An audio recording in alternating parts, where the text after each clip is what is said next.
J'ai rencontré il y a à peine quelques semaines une personne qui travaille dans une des entreprises sous-traitantes de Meta, de TikTok, d'OpenAI, et qui donc sous-traite à des travailleurs du clic en Afrique. Ah, un nom peut-être? Non, je ne dirais pas de nom.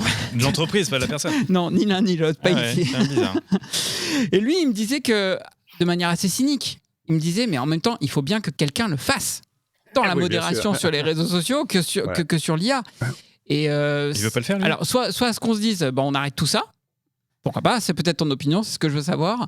Il n'est pas complètement faux. Qu'est-ce qu'on fait avec ça? Il faut bien le faire, en effet.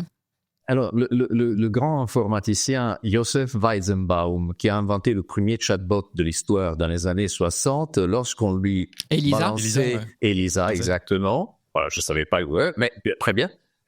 Lorsqu'on lui balançait des énormités comme ça, il faisait ce parallèle. Si on disait la même chose sur les viols, c'est-à-dire, il faut bien que quelqu'un le fasse, vous vous rendez compte que c'est une logique complètement aberrante, que c'est une logique qui ne marche pas, donc qui est complètement surelle.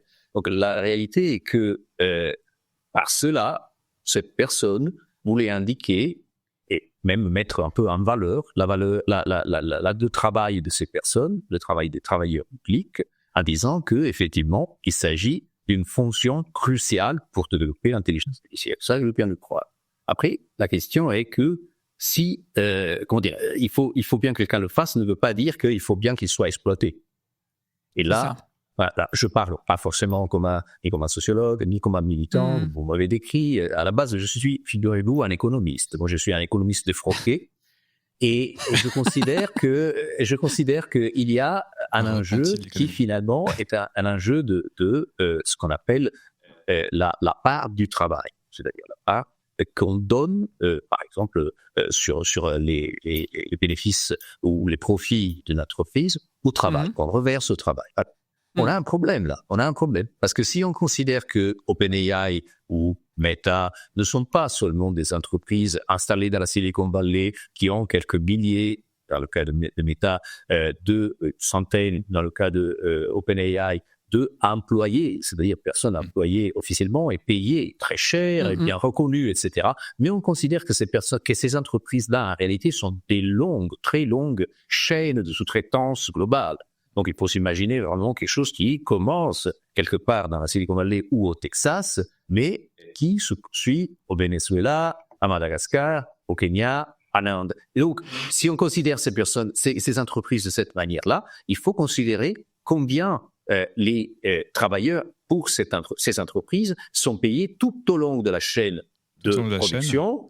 Et donc, on pourrait carrément poser une règle de base, comme on la pose dans certaines entreprises, de dire, peut-être qu'entre le salaire le plus élevé de cette entreprise et le moins élevé, il doit y avoir un coefficient fixe.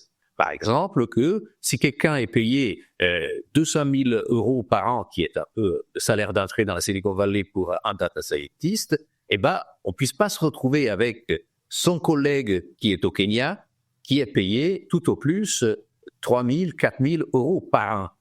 Parce que là, vous voyez. Attends, je vais me faire l'avocat du diable 2 secondes, Antonio. Parce que c'est le genre de discussion que j'ai eu toujours avec cette même personne. Et là, il me répond, ah oui, mais c'est rapport au niveau de vie. Tu comprends, si tu habites dans la Silicon Valley, ton loyer, tu le payes 5 000 balles minimum. Tandis que si tu es au Kenya, ton loyer, ça te paye quelques centimes. Enfin, c'était de cet ordre-là. Et moi, tu as parlé avec Sam Altman, en fait, c'est ça? Il faut qu'on organise un dîner des cons avec cette personne-là, parce que franchement, soyons clairs. C'est ça. Soyons clairs. Il y a un problème si on a une différence de niveau de vie et que, par exemple, vivre dans la Silicon Valley est un truc hors du monde parce que c'est vraiment exagéré les prix de n'importe quoi, de la bouffe au logement. Et au contraire, si dans des pays du Sud, on vit dans des conditions extrêmes, ça encore, c'est la faute de ces mêmes entreprises et de ce même système, finalement, de redistribution capitaliste. En fait, ça crée un cercle vicieux qui ne fait que amplifier les inégalités. Mais c'est intéressant ce que tu dis parce qu'on parle souvent des inégalités dans chacun des pays.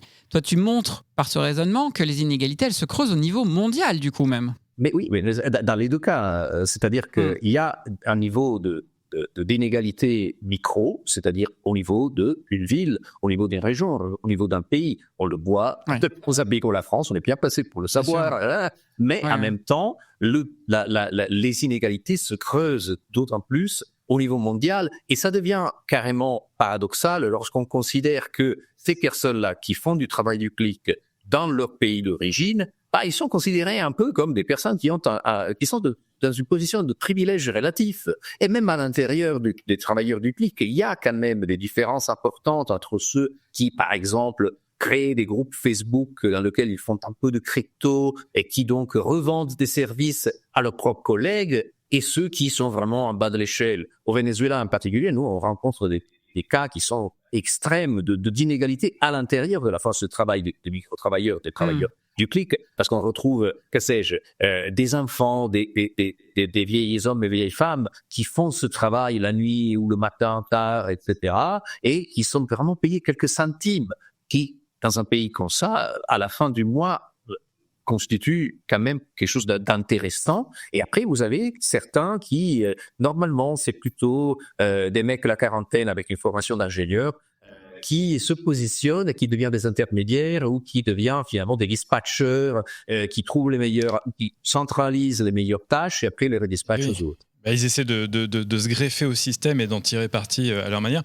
En tout cas, ce que je retiens, c'est que de la même manière qu'on parle de l'analyse du cycle de vie d'un produit technique en particulier pour pouvoir bien mesurer son impact environnemental, là, il faut raisonner en analyse de cycle de production de ce type de technologie, parce qu'effectivement, des boîtes qui sont valorisées pour certaines 150 milliards de dollars comme OpenAI ou plus de 3000 comme Nvidia par exemple, eh bien finalement payent quelques centimes d'euros des personnes à l'autre bout du monde qui pour autant sont considérées comme des sous-traitants, mais qui devraient être considérés d'une manière ou d'une autre un peu plus comme des salariés un peu déguisés, on va dire, de cette entreprise.